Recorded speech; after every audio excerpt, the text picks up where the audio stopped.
Let's talk about why we should cancel hypothesis-driven delivery.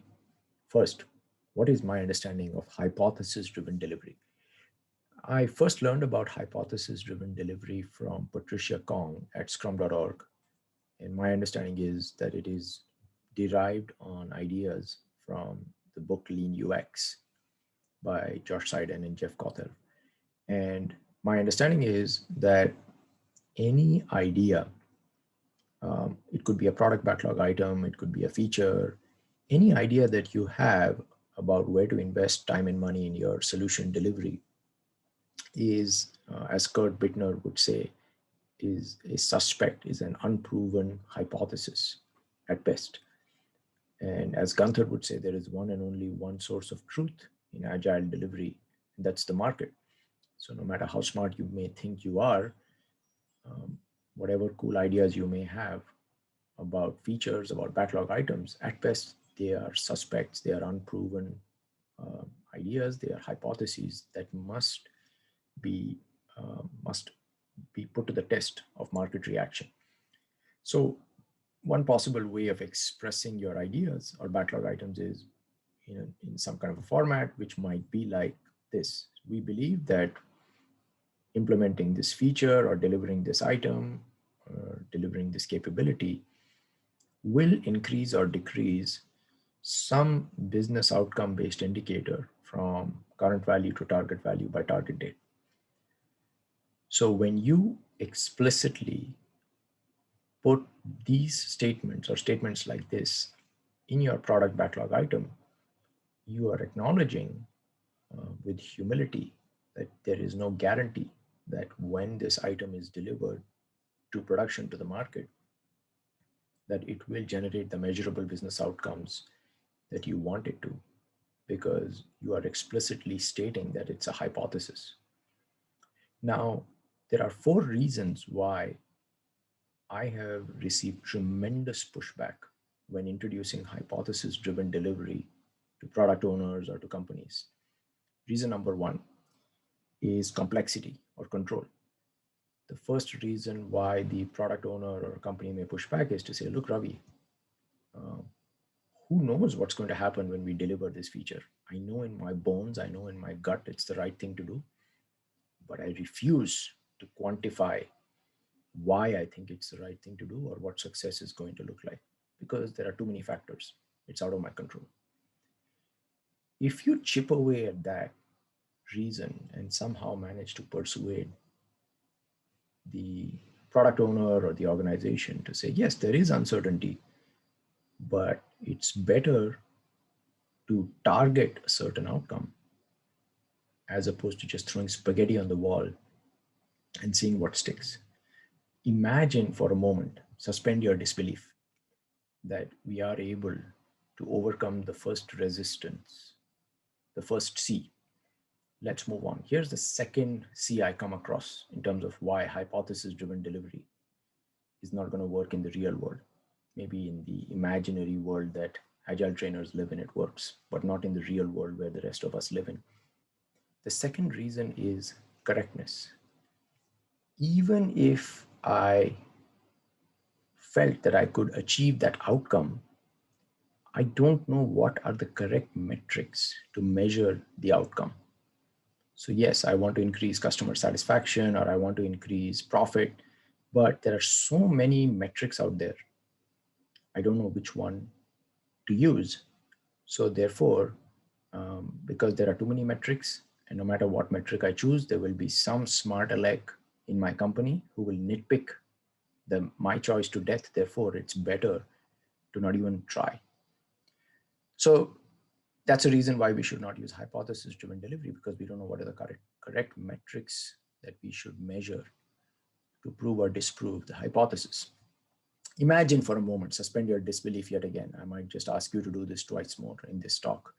We suspend the disbelief and I'm able to persuade them to make a plausible and defensible assumption on a selection for a metric or a set of metrics, leading and lagging indicators that we might use to prove or disprove or to test or validate our hypothesis. Now we get to the third objection. The third C is cluelessness. Okay, fine, Ravi. I get it. We should measure EBITDA. That's what the board of directors cares about. That's what the C suite cares about. That's what the market cares about. I have no clue what EBITDA is. I have no clue who, or if anyone, is measuring it. I don't know how we would measure it. So, therefore, Ravi, I think it's better for us to not even talk about EBITDA. Let's just talk about velocity and move on, cut our losses, right? Let's stay with the simple, easy metric that we all know and understand, velocity, defects.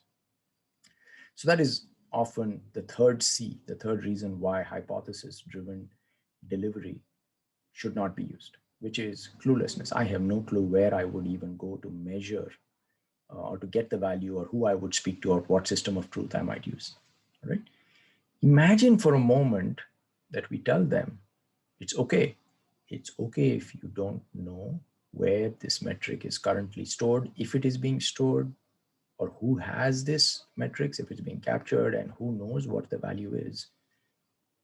Wouldn't it be awesome for our company's mission, our vision, our company's goals, corporate goals, investors? Wouldn't it be better for our investors if we knew how to measure um, and just display and visualize this indicator? And if we don't know, how about starting now? Can we time box and start having some conversations with the right people in the company to start exploring it? Let's imagine for a moment they agree. The last reason why my clients and students have typically rejected hypothesis driven delivery is it's the fourth C. It's too consuming.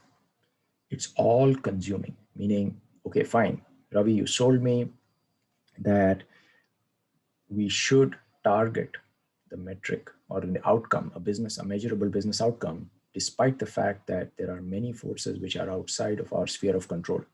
Fine, you sold me on that. Second C, Ravi, you sold me on correctness. So I'm setting aside my reservations and concerns that this may not be the correct metric, but I'm willing to play. So we're going to choose the metric that we feel is the most correct based on what we know. And the third C is cluelessness. So yes, Ravi, I get it. I'm going to have some calls, make some phone calls, or go talk to some people, and I'm going to poke around and see who is the person who might know what this metric is, where we capture it, and if not, if it's in the best interest of our business, our investors, our customers, we're going to start capturing it. But the last one is, Ravi, I don't have any money in my budget to start capturing it. It's going to take too much time. I don't have the tools. I don't have the bandwidth. I'm super busy. I don't have anyone to do my legwork to go and capture this. So it's too consuming. It's too prohibitive. So therefore, I'm not going to use hypothesis driven delivery. I'm just going to keep delivering feature after feature, release after release. And whatever's going to happen is going to happen. We just got to deal with it, right? Suck it up, buttercup. So these are four reasons why uh, I have encountered where my students or clients say, let's cancel hypothesis driven delivery. We shouldn't use it. I want to ask you a question. What are your thoughts about this? How does hypothesis driven delivery compare and contrast to agile principles, values, and practices? Most importantly, empiricism, empirical process control of business outcomes, lead and lag indicators. And there's another question which might be very provocative. One thing that's been bothering me over the years is the inauthenticity in agile training, coaching, and consulting, especially those of us who advocate for hypothesis driven delivery.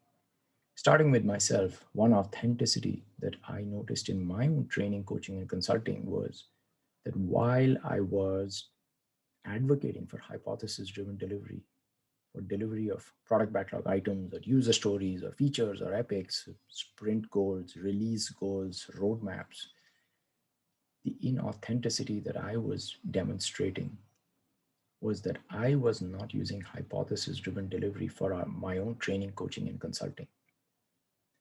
When I would go into a client and I would make a proposal or statement of work, I realized that nowhere in my statement of work Was there any mention of how I would co create measurable targets for the ROI of my training, coaching, and consulting, and what practices I would put in place, what structures and agreements I would put in place to partner with my clients and stakeholders to regularly inspect the ROI of my training, coaching, and consulting or lack thereof, and use empiricism to make frequent course corrections. So, I want to leave you with some thoughts. What do you think about hypothesis driven delivery? What are the contexts in which you feel it should be used? What are the contexts in which you think it should be cancelled? Does it apply to delivery of value for an offering? And are there some boundaries, some contexts beyond which hypothesis driven delivery doesn't apply? So it does apply for features, user stories, epics, product backlog items, but it doesn't apply to agile training, coaching, consulting. Why? Why not? Let me know what you think, and I would love to find out whether we as an industry should cancel hypothesis driven delivery or not. And if we choose not to cancel it, whether we should apply it in all contexts, not just feature delivery, but also training, coaching, and consulting delivery. I hope you found this useful. Until our next conversation, thank you. Keep calm and scrum on.